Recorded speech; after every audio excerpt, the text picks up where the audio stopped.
আসসালামু আলাইকুম ওয়া রাহমাতুল্লাহি ওয়া বারাকাতুহু। আমি আল্লাহর রহমতে খুব ভালো আছি। আমেরিকায় একটা লম্বা সফর ছিল, একটু ডায়াবেটিকের ইমব্যালেন্স হচ্ছিল, সেই জন্য একটু হসপিটালে কারেক্ট করছি। আলহামদুলিল্লাহ সুস্থ আছি, আলহামদুলিল্লাহ। আপনারা দোয়া করবেন, ভালোই আছে।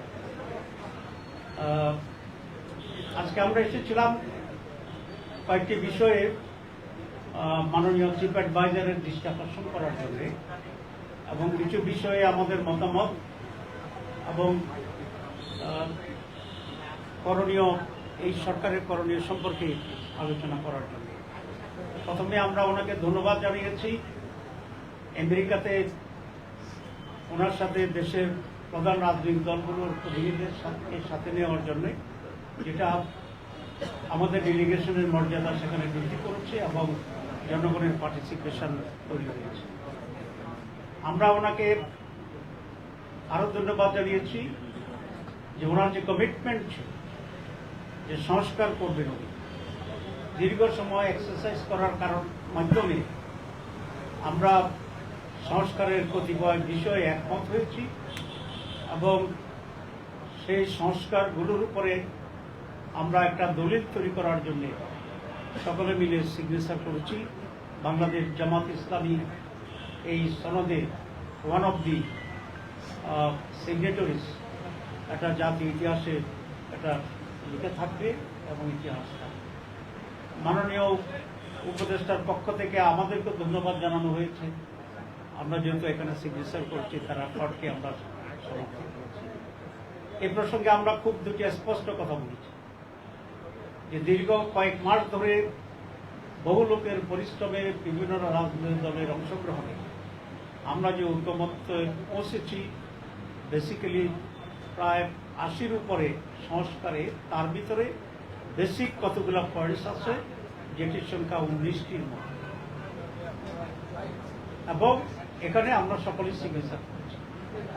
এখন যেটা প্রয়োজন সেটা হচ্ছে এটাকে আইনি ভিত্তি দেওয়া, এটাকে ইমপ্লিমেন্ট করা, এবং এই সনদের মাঝে যেগুলো আগামী নির্বাচন সংশ্লিষ্ট সেগুলোকে আগেই পাশ করিয়ে তার ভিত্তিতে নির্বাচন দেওয়া, সেটা হচ্ছে ইম্পর্টেন্ট। আমাদেরকে এটা বলা হয়েছে যে এটা যে সমস্ত পয়েন্টে আপনারা একমত হয়েছেন সেগুলো নিয়ে সনদ, এটা সাইন করুন। ইমপ্লিমেন্টেশনের ব্যাপারে আমরা আপনাদের সাথে একমত হয়েই সেটা আমরা করব।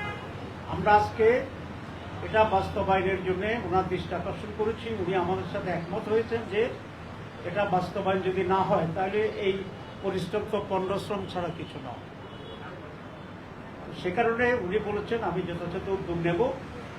আমরা সেখানে বলেছি একটি আদেশের মাধ্যমে এটাকে সাংবিধানিক মর্যাদা দিতে হবে।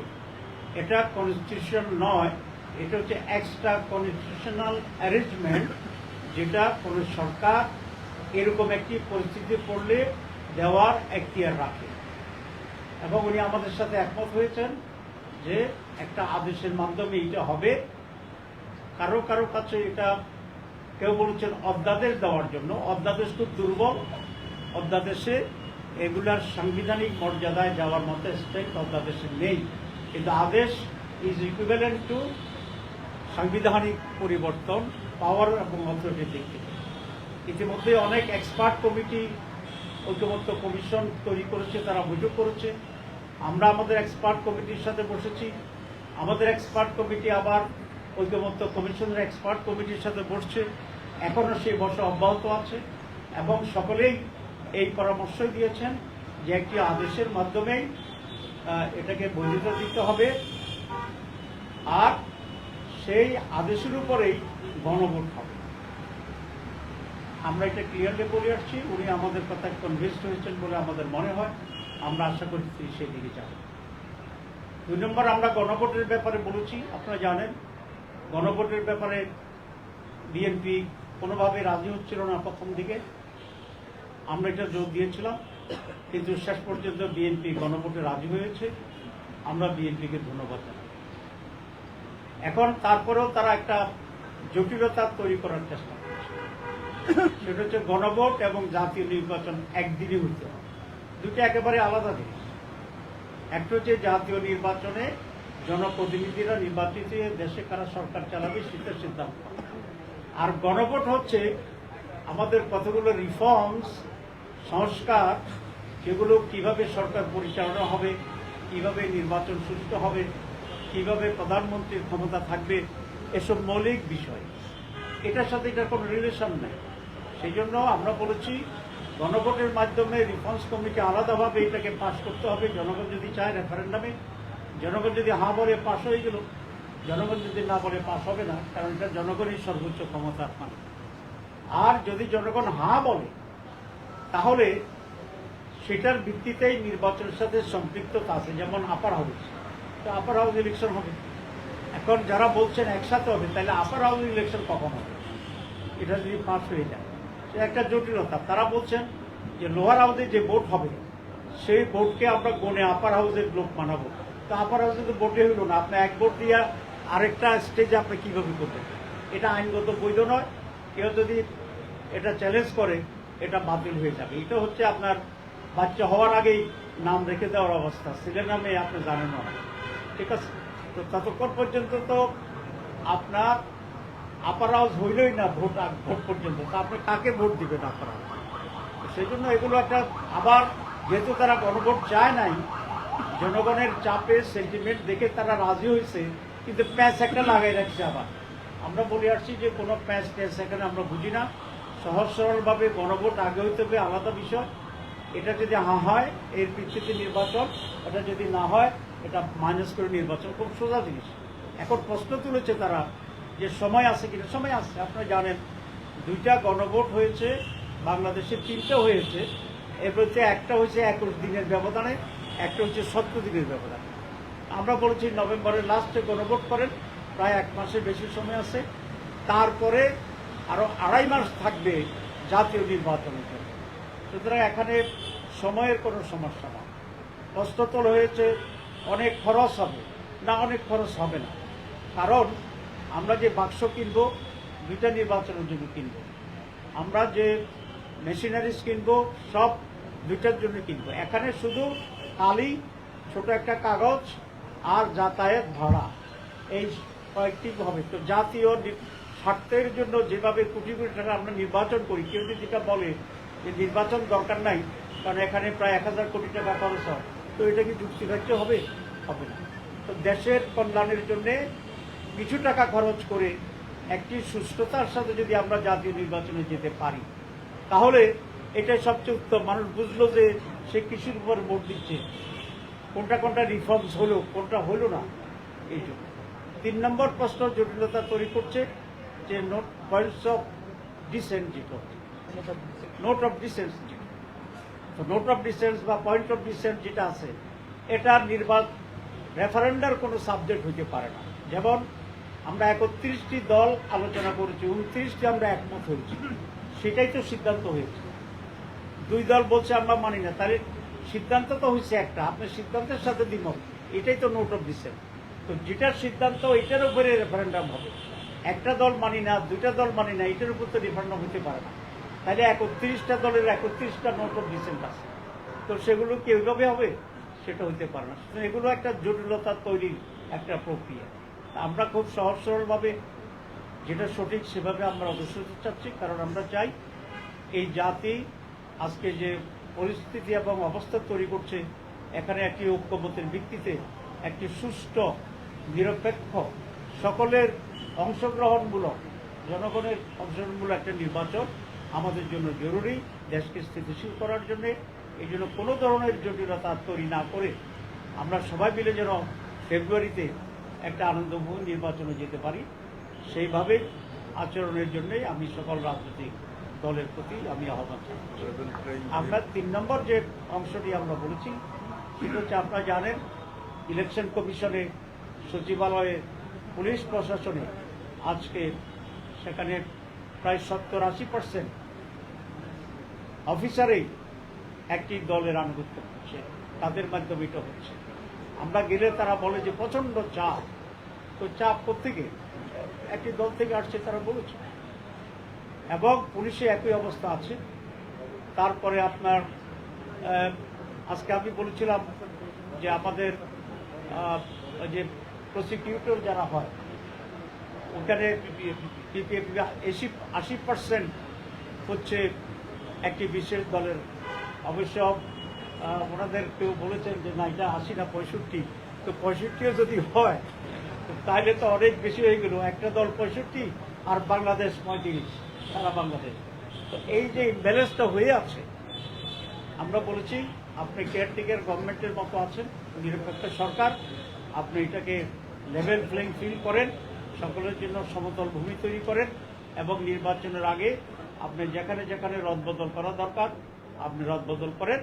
এবং সেক্ষেত্রে উনি আমাদেরকে বলেছে উনি নিজে তত্ত্বাবধান করবেন এবং লটারি সিস্টেমে উনি পোস্টিং ঠিক করবেন। তো আমরা বলেছি আমাদের কোনো আপত্তি নেই, আপনি লটারি টানেন দেন, তবে লটারির পিছনে যেন কোনো একটা ভূত সেখানে দাঁড়িয়ে না থাকে, এটা দেখতে হবে। ঠিক আছে,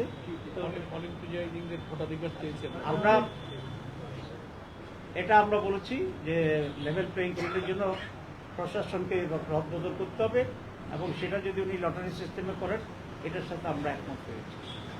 আমরা আরেকটা পয়েন্ট আমার প্যাসেঞ্জার স্লিপ হয়ে গেছে, সেটা হচ্ছে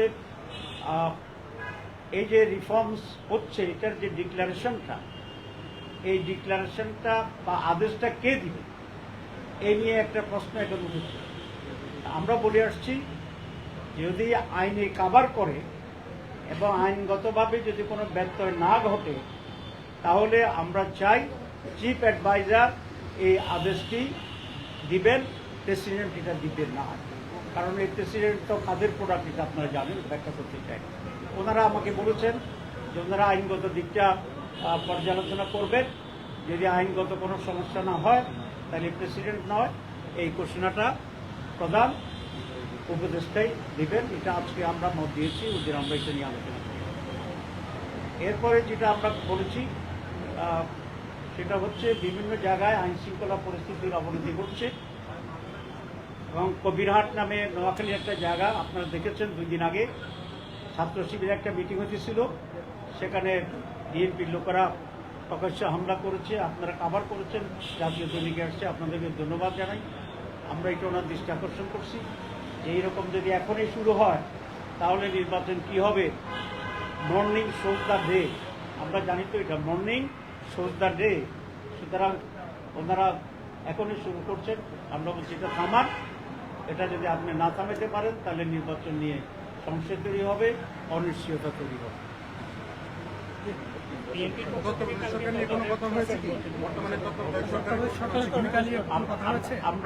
আমরা আরেকটি বিশ্বাস করছি, আপনারা জানেন যারা পোলিং অফিসার এবং প্রিসাইডিং অফিসার যারা আছে, আনসার বাহিনীর আছে, তারা ভোট দিতে পারেন। এর সংখ্যা প্রায় লক্ষ লক্ষ। আমরা আজকে বলেছি যে প্রবাসীদের ভোটের ব্যবস্থা করছে গভর্নমেন্ট, সুতরাং তাদের ভোটের ব্যবস্থা করাটাও একটা জরুরি। ওনারা খুবই খুশি হয়েছে এটাতে, যে বলছে যে না এটা ইম্পর্টেন্ট পয়েন্ট, তারা সেখানে আলোচনা করবে। তত্ত্বাবধায়ক সরকারের বিষয়ে আমরা আলোচনা করিনি 2টি কারণে। এক, তত্ত্বাবধায়ক সরকারটা ব্যাপারে এখনও সুপ্রিম কোর্টের শুনানি হচ্ছে, সুতরাং সুপ্রিম কোর্টের যেহেতু এটা প্রিজুডিস, আমরা সুপ্রিম কোর্টের রায়ের অপেক্ষায় আছি। সুপ্রিম যে রায় দেয় সেই লাইনেই আমরা তখন কেয়ারটেকার ইস্যুটা আমরা সেখানে আলোচনায় আনব। কারণ এখনই যদি আমরা করি তাহলে এটি ইনমেচিউরড হবে এবং সেটার যথার্থতা নাও হতে পারে। আমরা মনে করি এই গভর্নমেন্ট এখন যেটি ইন্টারিম আছে তারা এখন ইন্টারিম থাকবে, যদি কোনো ব্যত্যয় না হয় সুপ্রিম কোর্টের অর্ডারে, তাহলে এই সরকারেই কেয়ারটেকার সরকারের ভূমিকা পালন করবেন, এটা আমরা আশা করি এবং সেই হিসাবে তারা যথার্থ ভূমিকা সেখানে অবশ্যই। প্রধানমন্ত্রী আমাদের বক্তব্য খুবই শুনেছেন, আমাদের ধারণা যে আমাদের যুক্তি উনি আমাদের যুক্তিকে বিরোধ দিচ্ছেন বলে আমি মনে করি। এর আগে আপনি একটি মানববন্ধনে আমরা সরকারের যারা উপদেষ্টা আছে তাদের ব্যাপারে বলেছি, সকলের ব্যাপারে নয়, আমরা বলেছি কিছু কিছু লোক আপনাকে বিভ্রান্ত করে, আপনার প্রতি আমাদের আস্থা আছে, কিন্তু আপনার কিছু লোক আপনার পাশে আপনাকে বিভ্রান্ত করে এবং ওরা কোনো একটা দলের পক্ষে কাজ করে। আমরা মনে করি তাদেরকে তাদের ব্যাপারে আপনাকে হুঁশিয়ার থাকা দরকার, সচেতন থাকা দরকার। অপসারণে কোনো দাবি তুলেছেন কিনা? আমরা এখন আজকে উঠে নাই, আমরা প্রথমে দৃষ্টি আকর্ষণ করছি। আপনারা জানেন জামাত ইসলামী খুবই একটা সিস্টেমেটিক ডিসিপ্লিন পার্টি। আমরা প্রথম দিন যাইয়াই অপসারণ চাইনি, আমরা বলেছি আমরা এখন দৃষ্টি আকর্ষণ করছি, আমরা সময় দিচ্ছি, আপনাকে সুযোগ দিচ্ছি। যদি না হয় তাহলে আমরা যা যা করণীয় সেগুলোর ব্যাপারে আমরা চিন্তা করবো, আমরা সেটা করব। বিশেষ আদেশে জারির ব্যাপারে প্রধান উপদেষ্টা কি বলেছেন? প্রধান উপদেষ্টা সম্মত? প্রধান উপদেষ্টা বলছেন যে উনি এগুলো নিয়ে গভীরভাবে চিন্তা ভাবনা করছেন এবং যেটা উত্তম হবে সেটি উনি করবেন ইনশাআল্লাহ। আমার মনে হয়েছে আমাদের কথা উনি নিশ্চয় হয়েছে। Thank you very much.